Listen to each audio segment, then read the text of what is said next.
Assalamualaikum warahmatullahi wabarakatuh. Waalaikumsalam warahmatullahi wabarakatuh. Bagaimana Bapak Ibu, masih semangat? Karena ini waktu sudah siang dan di materi terakhir ya. Tadi sudah dari mulai coding, terus pembelajaran mendalam, grow mindset, terus juga tadi pembelajaran mendalam lebih dikupas lebih dalam lagi oleh Ibu Wina dan Ibu Tuti sampai asesmen. Sekarang terakhir materi saya yaitu tentang perencanaan pembelajaran mendalam. Tapi sebelumnya supaya lebih panas lagi, kita bakar lagi dengan ice breaking. Siap? Siap! Saya minta Bapak Ibu berdiri dan berpasangan. Yang jomblo silakan cari pasangannya. Jomblo boleh sama Ibu Wina. Oke.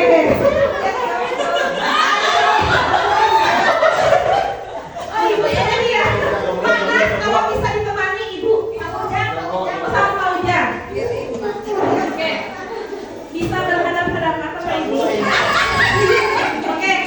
Kita akan ice breaking dengan Bapak Ibu masih ingat dogan waktu kecil. Posisi tangan dogan tapi saling silang. Jadi tangannya dulu, terus tangan kita, tangan teman, tangan kita lagi. Oke, gitu ya. Ya, seperti itu. Instruksinya, kalau saya bilang A, apa ya? Sama Ibu. Tapi jangan aman dan grogi ya. Oke. Tangannya silakan berpasang-pasangan, tangannya itu nog-nogan sama Ibu. Nog-nogan. Nah, gitu. Siap Bapak Ibu? Siap. Kalau misalnya saya bilang up, maka tangan yang paling bawah naik ke atas. Coba up. Kalau saya bilang down, tangan yang paling atas pindah ke bawah. Kalau saya bilang shake, maka digoyang-goyang.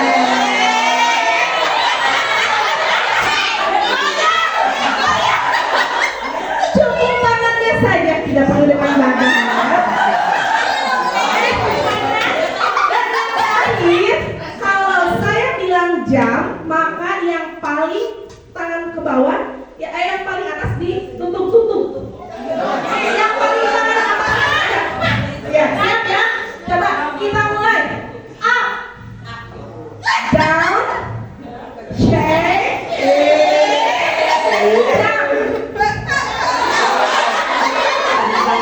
jump. Oke, sekali lagi ya.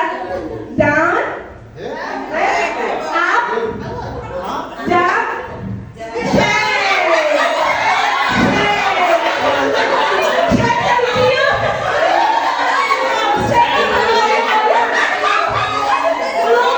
belum kompak ya. Oke, sekali lagi. Up, down, shake, jump,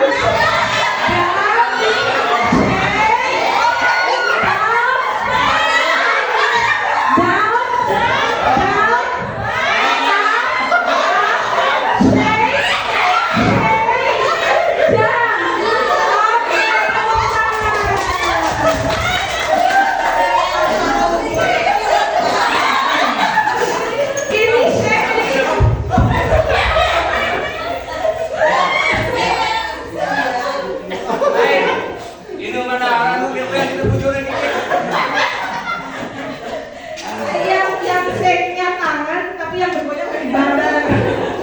Oke, tepuk tangan untuk kita semuanya. Oke, sekarang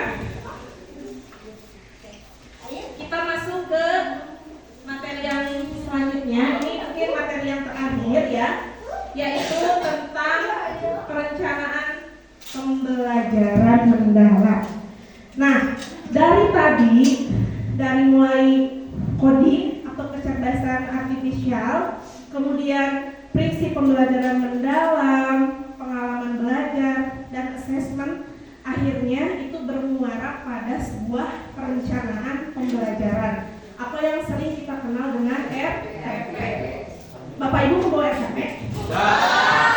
Nanti kita akan lihat, akan kita bandingkan bagaimana RPP yang selama ini kita buat dengan RPP pada pembelajaran mendalam.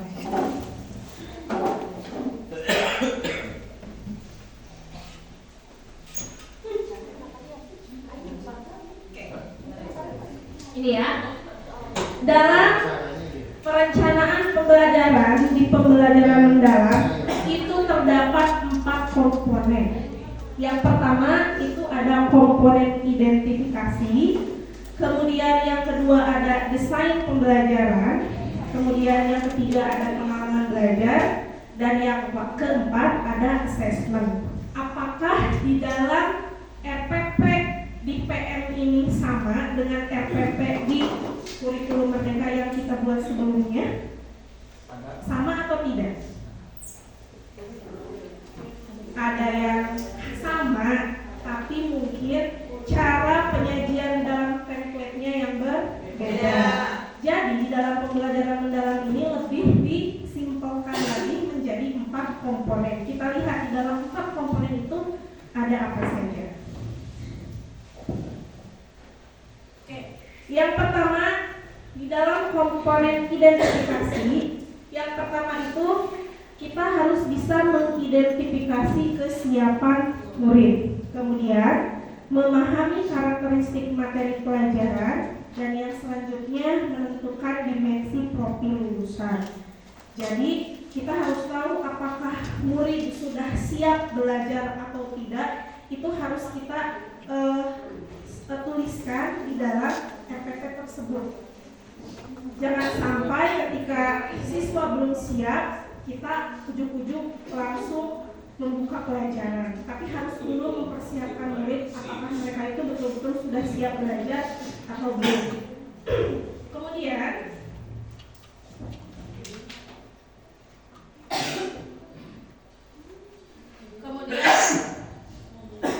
di dalam mengidentifikasi kesiapan murid, itu yang pertama itu menganalisis pengetahuan awal. Dalam hal ini, guru dapat menggunakan pretest, diskusi awal, pertanyaan pemantik, dan lain-lain. Jadi tidak hanya melulu untuk mengetahui kemampuan awal itu kita misalnya melakukan pretest saja, tidak. Tetapi bisa juga berupa pertanyaan-pertanyaan pemantik yang bisa membawa murid untuk siap dalam belajar serta mengaitkan dari pembelajaran sebelumnya ke pembelajaran yang akan dibahas pada hari itu. Kemudian selanjutnya ada observasi dan refleksi, yaitu amati bagaimana murid merespon pertanyaan terbuka. Kalau kata fasilitator waktu di pelatihan, jadi jangan sampai memberikan pertanyaan tertutup kepada murid. Contohnya, misalnya kayak gini. Kita mau mengajarkan sesuatu tentang misalnya HP ya, tentang kecerdasan artifisial atau misalnya penggunaan sosmed. Bisa pinjam HP ibu? Rahasia. Kalau pertanyaannya tertutup, contohnya misalnya kayak gini. Anak-anak, ini apa? Jawabannya apa? Tidak mungkin kan ada yang menjawab ini laptop atau ini pisang atau ini pisang, mungkin. Tapi sepakat semua satu kelas pasti akan menjawab ini HP. Nah, bagaimana caranya kita membuat anak-anak berpikir kritis dan memberikan pertanyaan yang terbuka, yakni jawabannya yang tidak satu. Misalnya seperti ini. Anak-anak, kalian tahu ini HP fungsinya untuk apa? Pasti jawabannya beda-beda kan. Misalnya Pak Yaya, fungsi HP untuk apa Pak Yaya? Bisa chattingan dengan ibu. Terus misalnya Pak Dian, fungsi HP untuk apa? Calling. Misalnya untuk main game. Jadi itu membuat anak itu berpikir kritis. Bagaimana anak itu dibawa ke dalam lingkungan belajar sesuai dengan tadi yang Ibu mulai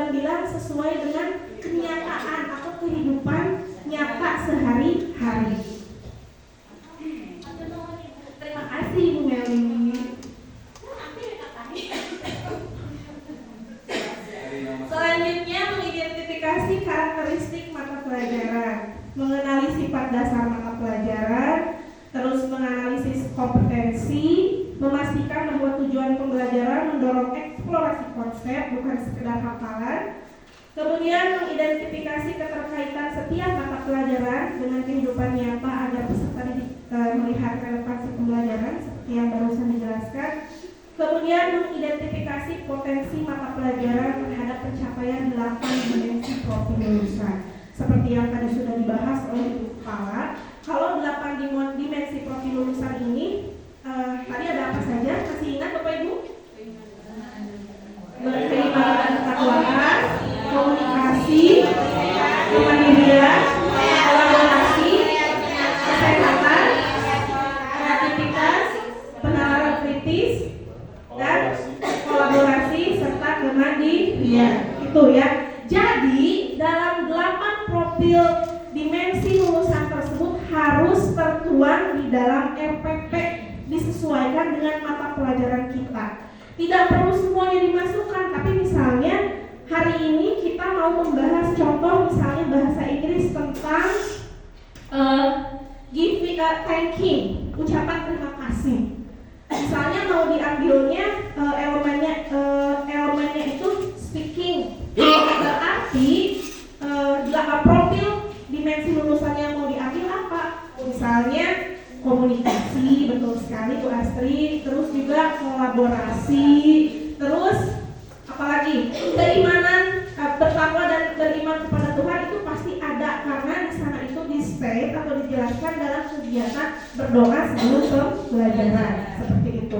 Kalau misalnya ada kegiatan yang harus membuat siswa itu berdiskusi yang membutuhkan kinestetik atau olahraga, itu juga bisa dimasukkan profil dimensi yang berhubungan dengan kesehatan seperti itu. Kemudian memilih strategi pembelajaran yang mendorong murid merancang proyek, melakukan penelitian atau menyelesaikan tantangan berbasis data sesuai dengan mata pelajaran. Jadi harus menentukan strategi atau metode yang tepat. Nah, di komponen yang kedua yaitu desain pembelajaran.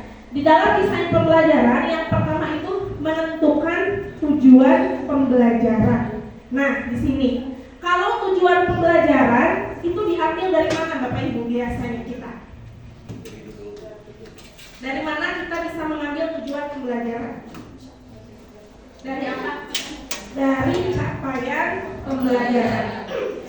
Saya masih teringat kalau kata Bapak fasilitator ya, katanya ayo Bapak Ibu guru-guru sekarang kita itu harus insyaf. Saatnya insyaf.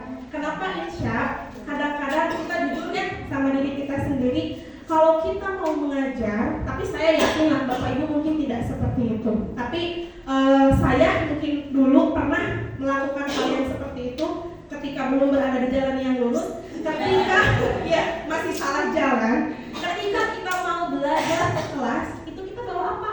Bawa buku. Patokannya ke buku paket. Tuturkan buku paket, tuturkan bab hiji, bab 2, bab 3 tanpa kita melihat cepek. Tapi saya yakin Bapak Ibu tidak seperti itu ya. Itu yang pernah saya lakukan dulu ketika belum berada di jalan yang benar.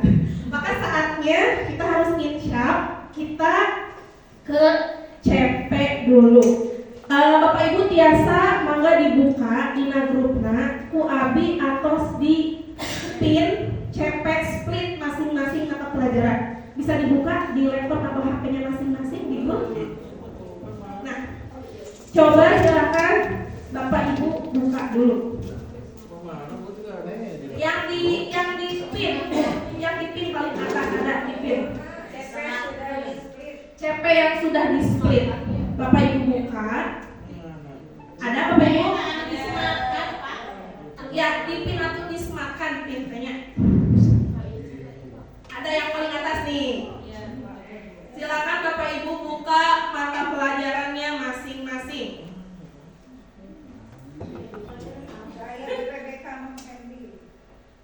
PPBK ada tidak Pak? Berarti PAI aja ya Pak ya?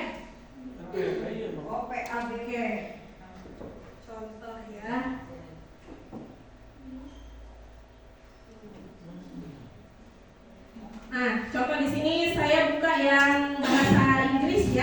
yang saya ampuh. Bapak Ibu bisa buka ke mapornya masing-masing. Saya, oke nggak apa-apa, bisa ikut ke PJOK Kepadian ya. Kita lihat yang fase kita, SMP itu ada di fase D, cari yang fase D. Fase D dicari. Ada Bapak Ibu?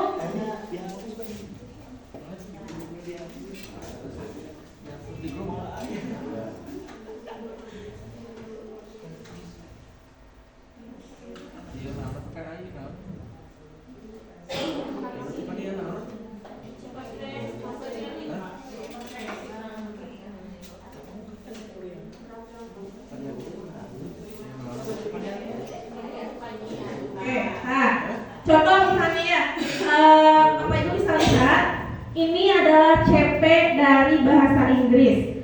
CP-nya yang kita ambil itu dari awal kalimat sampai titik. Contoh misalnya ya, saya mengambil elemen menyimak, berbicara atau listening speaking. CP-nya yaitu memahami alur informasi secara keseluruhan, gagasan utama dan informasi rinci dari teks, lisan tentang topik sehari-hari atau yang sesuai dengan minat, menggunakan bahasa Inggris untuk mengungkapkan gagasan dan pengalaman dalam berbagai jenis teks secara lisan tentang topik yang dibahas dengan menggunakan kalimat sederhana dan majemuk baik formal maupun informal sesuai dengan konteks. Di sana ada KKO atau kata kerja operasional. Di CP masing-masing ibu silahkan cilian KKO naon. Upami anu di abima KKO teh aya memahami sareng menggunakan, cuman ada 2. Di Bapak Ibu ada berapa? Coba matematika ada berapa pun? Ada 3. Apa saja Bu Sri? Menulis, membaca, membandingkan. Berarti ada 3 itu. Nah, kalau dalam pelajaran yang lain ada berapa?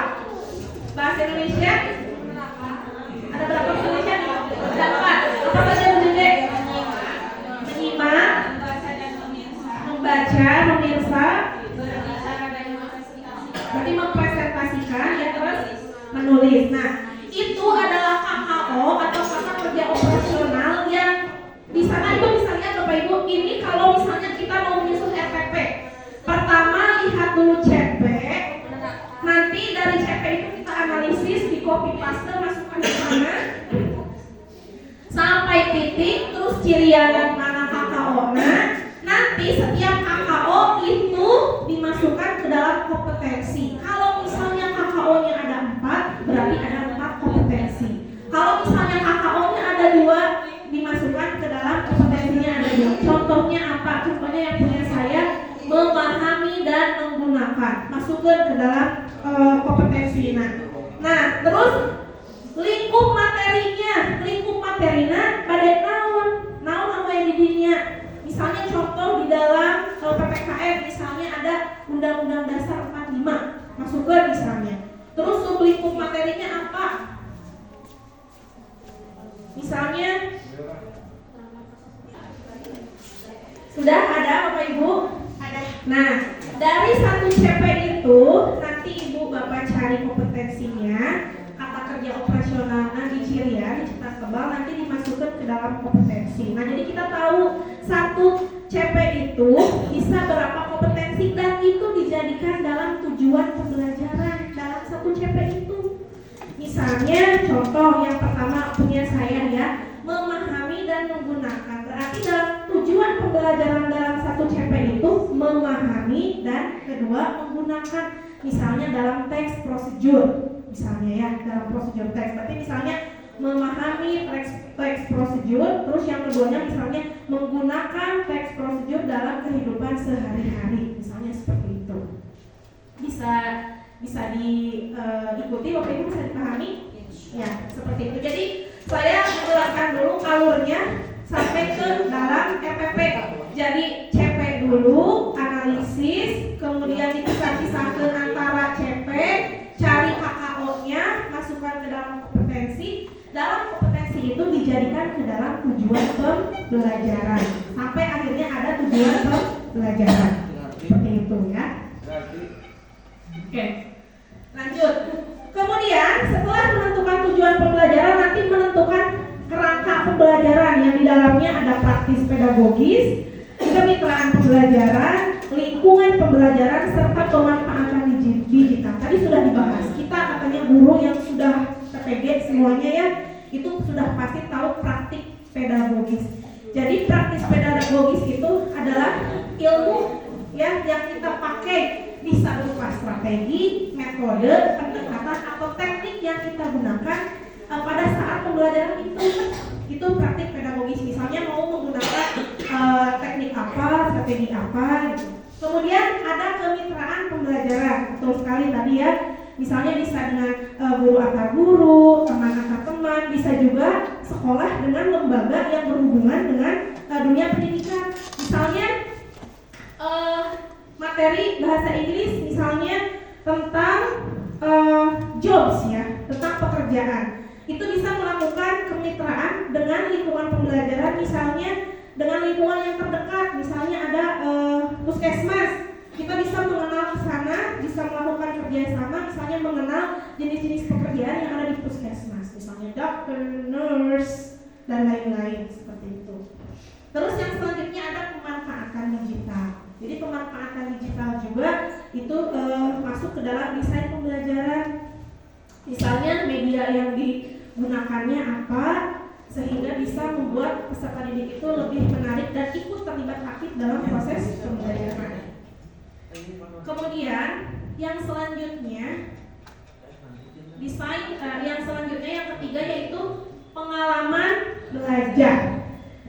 Pengalaman belajar yaitu merancang pembelajaran dengan prinsip berkesadaran, bermakna dan menggembirakan. Yang tiga prinsip ini itu harus ada di dalam baik itu kegiatan awal, kegiatan inti atau kegiatan penutup. Atau misalnya di setiap kegiatan, misalnya di kegiatan awal pada diajarkan kesadaran bermakna sama menggembirakannya mangga, pada dibagi-bagi. Misalnya di kegiatan awal mah yang mau difokuskannya ke prinsip berkesadarannya misalnya. Terus yang di kegiatan intinya karena bermakna, di kegiatan akhirnya misalnya karena menggembirakannya, atau mau dikombinasikan juga itu boleh ya. Yang selanjutnya di yang kedua mendeskripsikan pengalaman belajar, yaitu memahami, mengaplikasi dan merefleksi. Ini ada di dalam kegiatan ini. Nanti saya perlihatkan contoh template dari RPP pembelajaran mendalamnya. Kemudian ya, prinsip berkesadaran tadi sudah disinggung, dibahas oleh rekan-rekan sebelumnya, tapi saya akan menyinggungnya sedikit di sini. Prinsip berkesadaran itu apa saja? Yaitu yang pertama bisa kenyamanan peserta didik dalam belajar. Jadi bukan cuma harus sadar mereka akan belajar, tapi mereka juga harus merasa nyaman berada di dalam kelas. Nyaman mulai anak entah itu tempat duduknya, entah itu teman sebangkunya. Jadi anak-anak itu harus merasa nyaman untuk berada di kelas sehingga mereka bisa fokus dan konsentrasi serta perhatian dalam pelajaran. Terus kemudian kesadaran terhadap proses berpikir. Selanjutnya kesempatan peserta didik untuk menentukan pilihan dan memiliki alasan atas pilihannya sampai kepada keingintahuan terhadap pengetahuan dan pengalaman baru. Kemudian prinsip bermakna itu kontekstual atau relevan dengan kehidupan nyata. Selanjutnya keterlibatan peserta didik berperan dalam pemecahan masalah atau isu terdekat di kehidupan nyata. Ini banyak sekali ya contoh-contoh dalam kehidupan kita sehari-hari, baik itu dalam pelajaran sains, bahasa ataupun PAI yang berhubungan dengan isu-isu atau juga misalnya PPKN. Jadi itu bisa dikaitkan dalam kehidupan kita sehari-hari. Jadi kalau misalnya mau membawa anak ke dalam pembelajaran supaya mereka bisa merasa bahwa pembelajaran itu nyambung dengan kehidupan sehari-hari, jadi memberikan contohnya itu harus dalam kegiatan sehari-hari. Seperti tadi misalnya contoh matematika. Matematika misalnya itu sangat berperan penting ya dalam kehidupan sehari-hari. Misalnya kalau kita mau ke warung, kalau kita tidak bisa berhitung misalnya ya, bisa-bisa kan salah ngangsulan oge gitu ya. Jadi rugi gitu.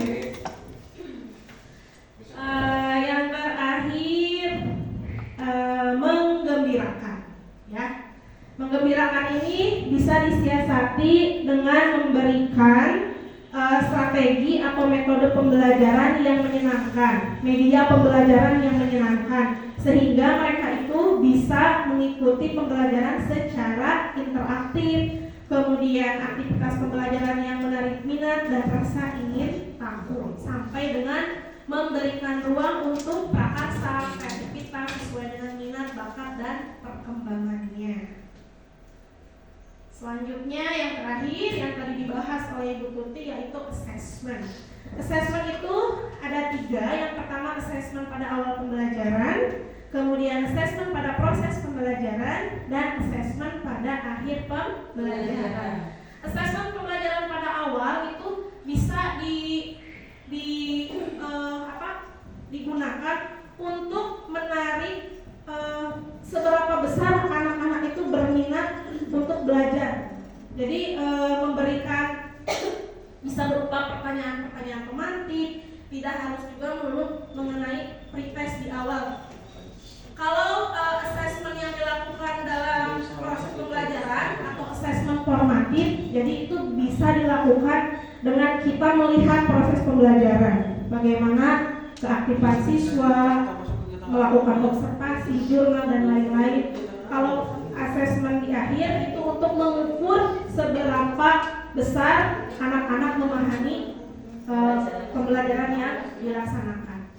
Nah, ini yang tadi dijelaskan bahwa proses penyusunan perencanaan pembelajaran yang pertama itu yang dilakukan apa dulu Bapak Ibu? Menganalisis capaian pembelajaran, kemudian menyusun tujuan pembelajaran beserta alurnya, kemudian merencanakan pembelajaran dan assessment. Ya, ini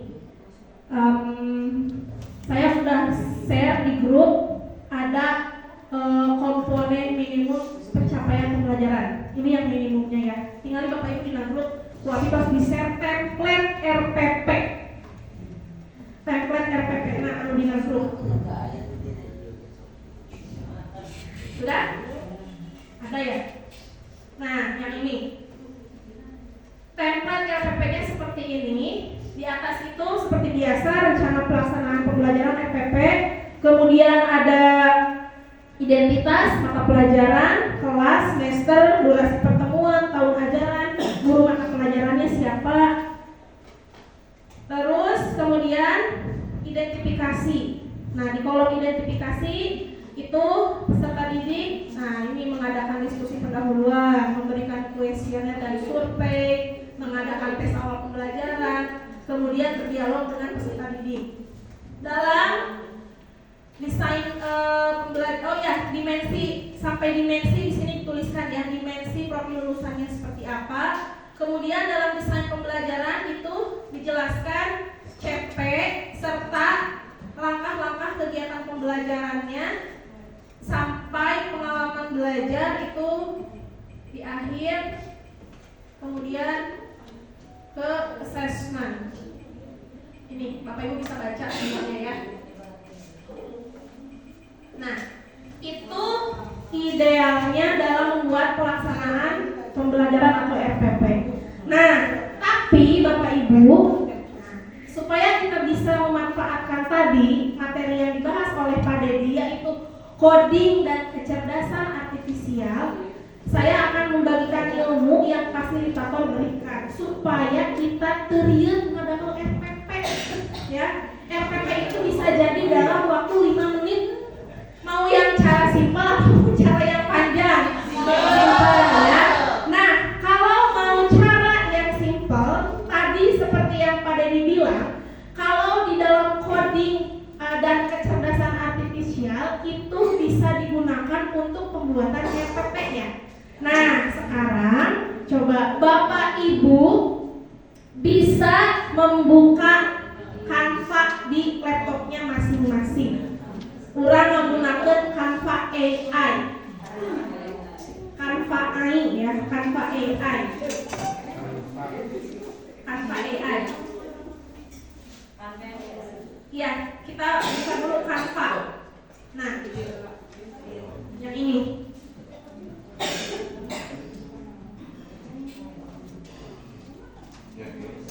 Sudah kebuka Canva-nya?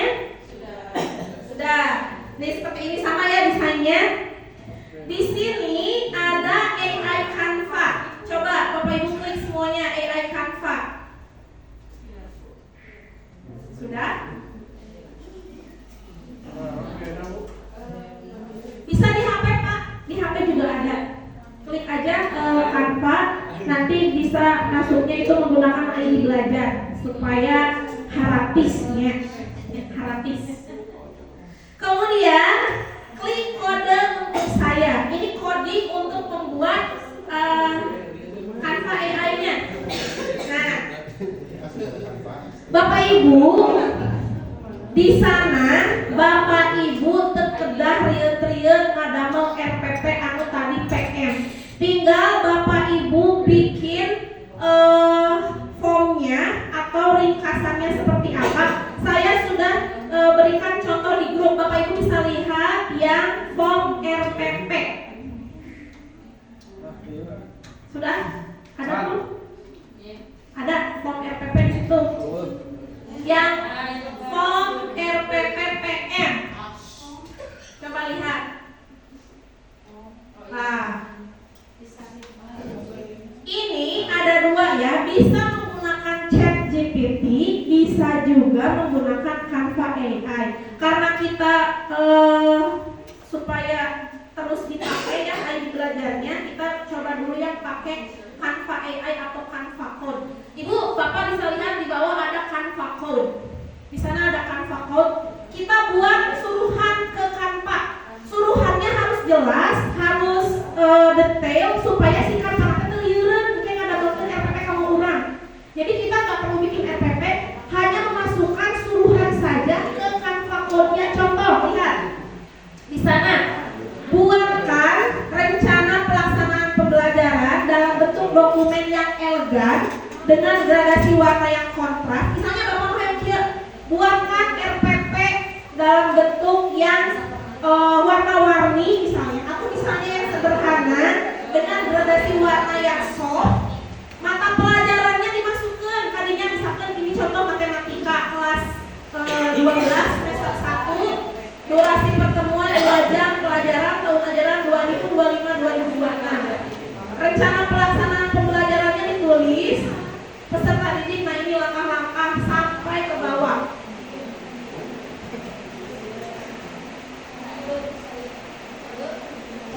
Kurang contohnya, Bapak Ibu, kurang kopikan dia, anuti fasil abik.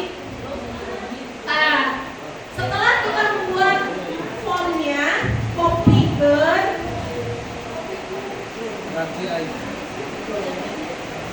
Bu Ibu, form dia biasa diedit sesuai dengan pelajaran Ibu. Cobaan gerak.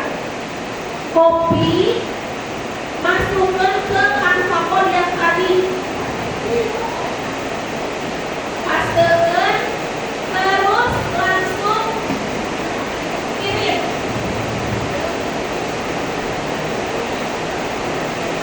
Lihat, ini codingnya lagi jalan.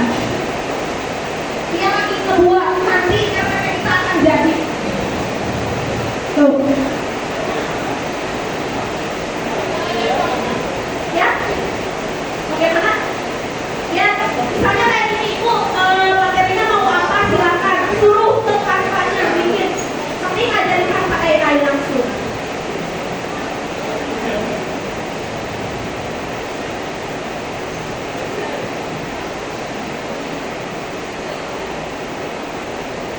Kita lihat ya, ini codingnya lagi bekerja.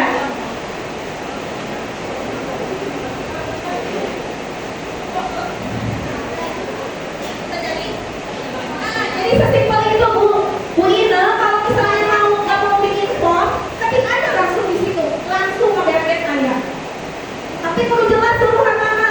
Misalkan jangan kayak gini, buatkan saya RPP pembelajaran mendalam. Kan dulu si AI mah pembelajaran mendalam dari naon, guru bersama, sekolah naon, durasinya berapa menit. Jadi harus jelas nama sekolah, nama kita, materinya apa, topiknya apa, terus assessmentnya seperti apa. Si jelas keseluruhan mana. Nanti akan muncul langsung. Nah ini lagi kerja ya. Nanti kita lihat hasilnya.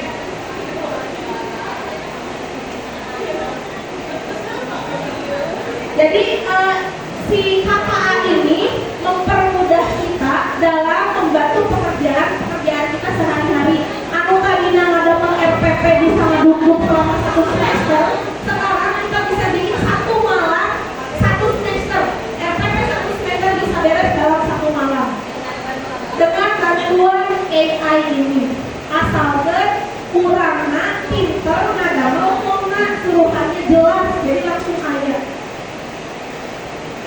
Tuh.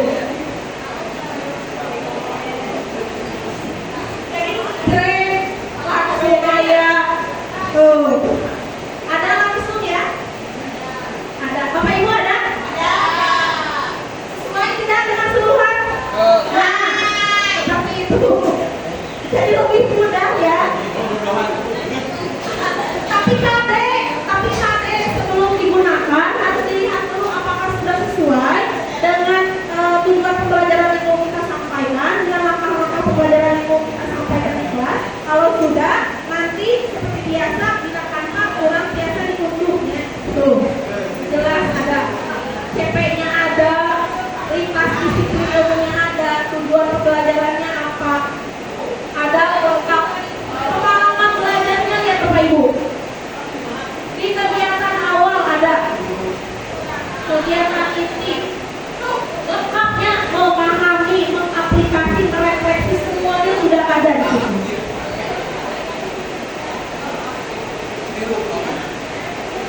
Ini sampai ada di bawahnya tuh mengetahui kepala sekolah apa ini dari fasilitator saya. Kalau kita nggak ganti nama kepala sekolahnya diganti dengan nama ibu, guru mata pelajarannya bukan orang. Saya langsung. Ada Winches? Ada ya. Gantian kan? Gantian ya? Kayak gitu. Selain menggunakan kata AI, ada lagi yang lebih simpel. Nah,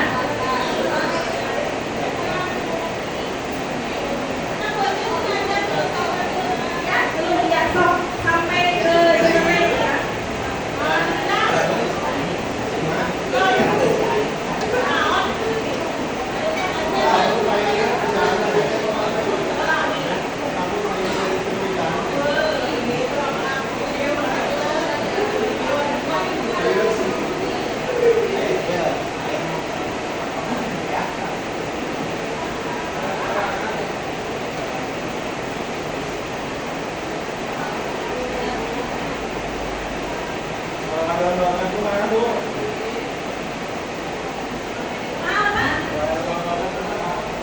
Ada, tapi ada waktunya ini.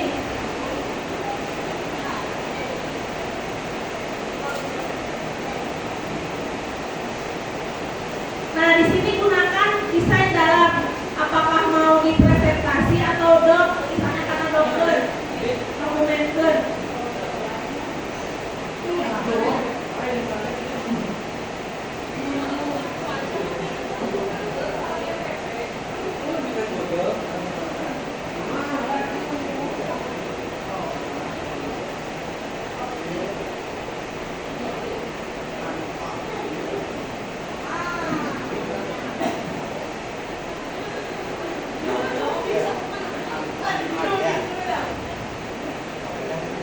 Nah, seperti ini. Kalau misalnya mau dalam bentuk presentasi, seperti biasa nanti kita bagikan. Kelas ayah dia unduh Pak. Unduh. Ketika unduh ya. Nah, sudah selesai di Canva AI. Ada yang kedua, cara yang kedua.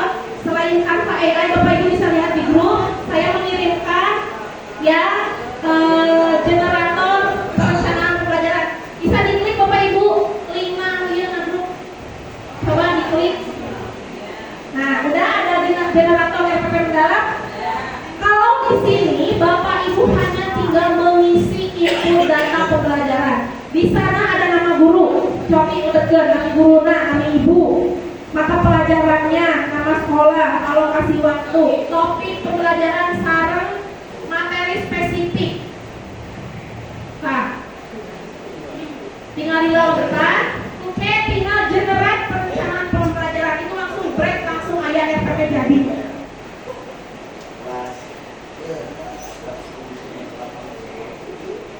Contoh misalnya ya.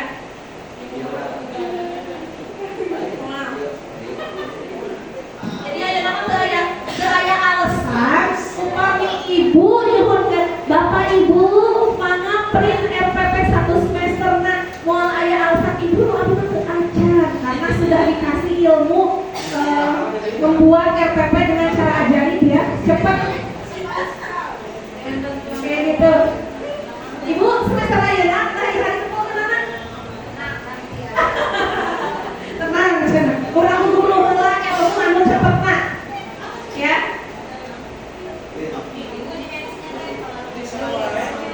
Iya, sesuai ya.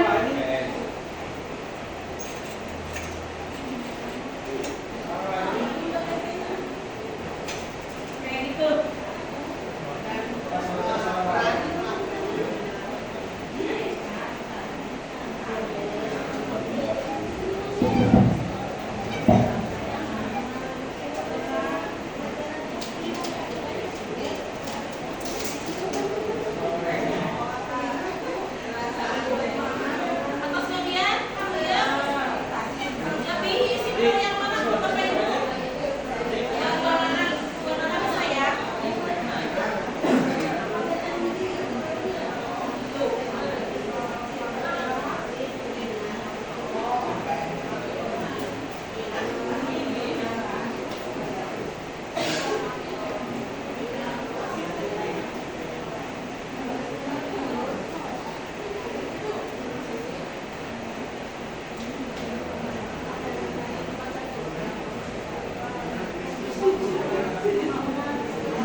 Iya, itu Bapak Ibu Manawi bagaimana Pak RPP? Udah. Sekarang tidak ada alasan karena susah ya, udah. Jadi tadi ilmu pembelajaran mendalamnya sudah diberikan oleh rekan-rekan tentang coding dan KA-nya sudah, dan ini tentang cara RPP-nya juga sudah. Jadi nanti mari kita belajar aplikasikan bagaimana membuat RPP seperti itu. Bisa? Ya. Ada pertanyaan sampai sini? Ya. Tidak ya? Alhamdulillah ya.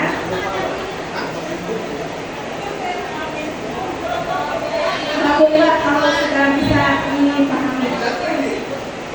Ini bagaimana bisa? Kenapa? Oh, sama Hendiman terkaya CPN bekaman. Nah, yang ini cari ya.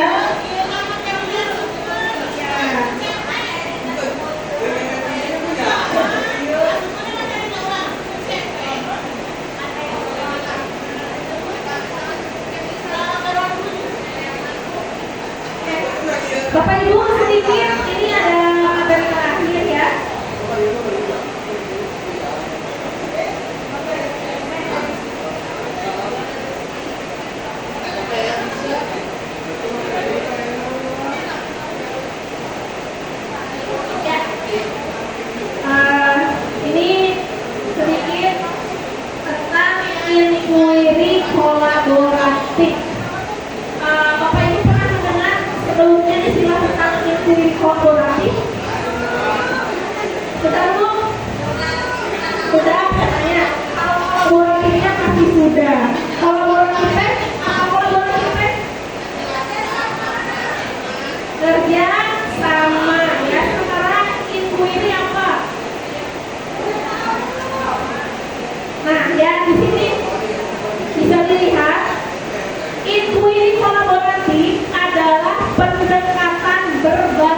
Pendekatan ini bersifat reflektif dan berbasis data, berfokus pada proses kolaboratif yang tidak hanya bertujuan meningkatkan hasil belajar, tetapi juga mengembangkan profesionalisme guru melalui analisis data dan perbaikan strategi pembelajaran secara bersama-sama. Jadi inquiry kolaboratif sama dengan evaluasi ya. Jadi kita bisa berbasis data melihat apa saja hal-hal yang perlu ditingkatkan atau hal-hal yang menjadi kekurangan atau kelemahan dalam proses pembelajaran. Entah itu di dalam karakternya, entah itu juga di dalam metode, strategi, media, metode ataupun misalnya yang berhubungan dengan lingkungan belajar. Seperti itu. Tapi ini bersifat kolaboratif yang dilakukan oleh guru. Jadi kita seperti kayak gini, kita biasanya melakukan ini kolaboratif sering. Kita laksanakan ketika melaksanakan rapat bulanan. Setiap bulan kita selalu melakukan ini kolaboratif. Hanya saja mungkin yang dimaksud di sini adalah ada tindak lanjutnya serta sistematis dilaksanakan dengan seperti itu. Contoh realnya, saya langsung ke studi kasus ya. Ini contoh.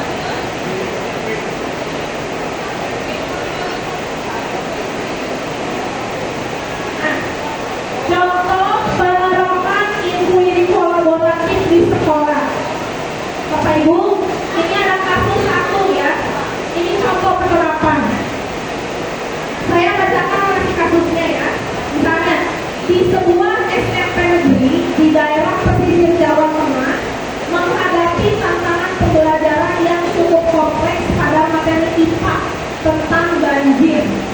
Sekolah ini memiliki murid yang berasal dari lingkungan yang sering terdampak banjir, sehingga materi tersebut sangat relevan dengan kehidupan sehari-hari mereka. Namun, guru-guru menyadari bahwa pembelajaran selama ini cenderung bersifat teoritis dan kurang mengaitkan materi dengan pengalaman nyata murid, sehingga minat dan pemahaman murid kurang optimal.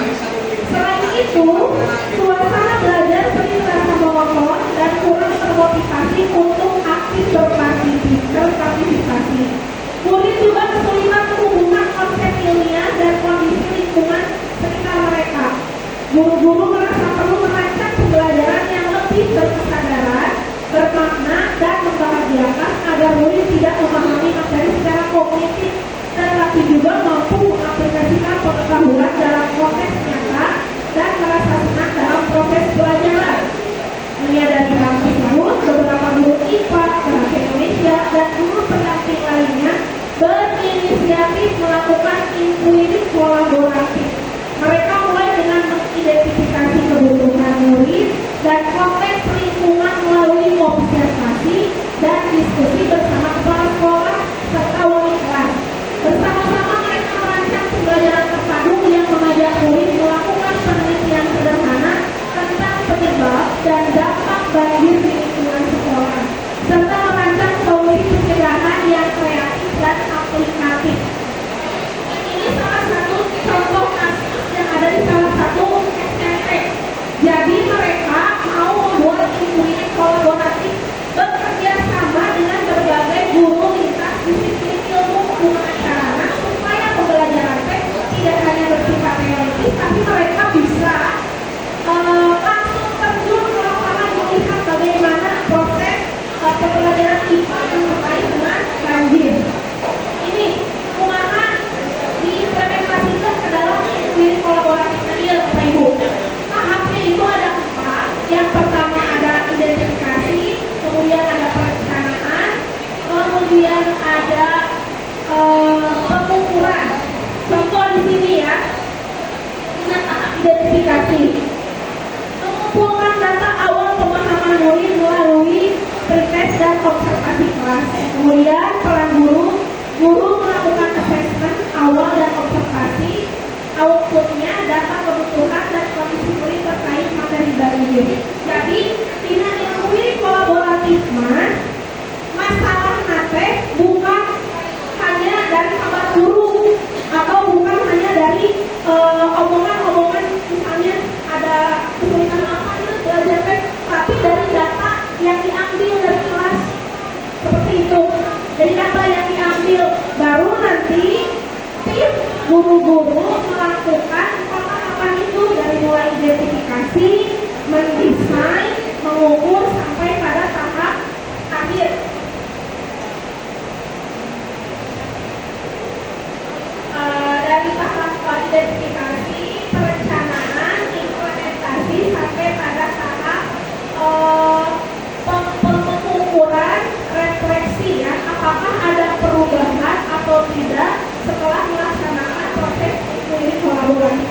tersebut.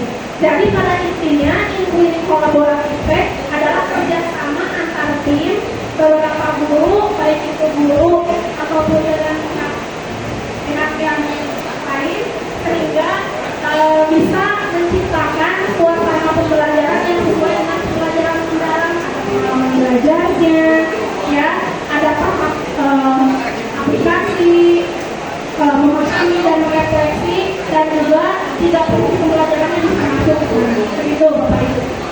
Apakah ada yang bertanyakan juga?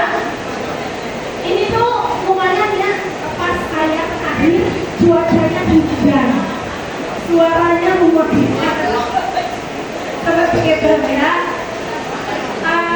Sudah ini selesai dengan SPP-nya? Sudah ya?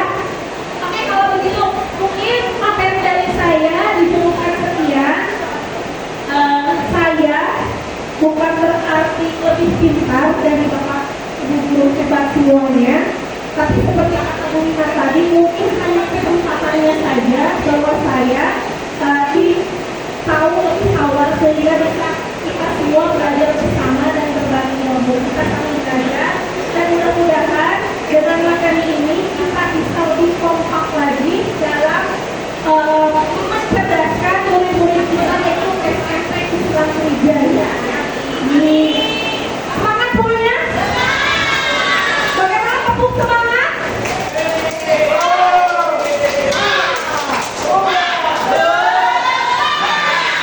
Terakhir kurang kompak saya mau berdiri semuanya. Terakhir kalian yang terakhir. Oke, panas ya. Kita tepuk semangat seperti di MPLS semuanya. Kita tepuk semangat 1, 2, 3 tepuk semangat.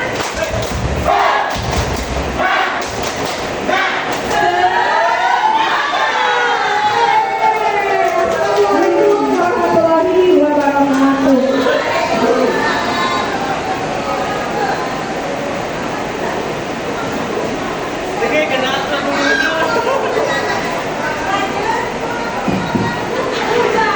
Alhamdulillah.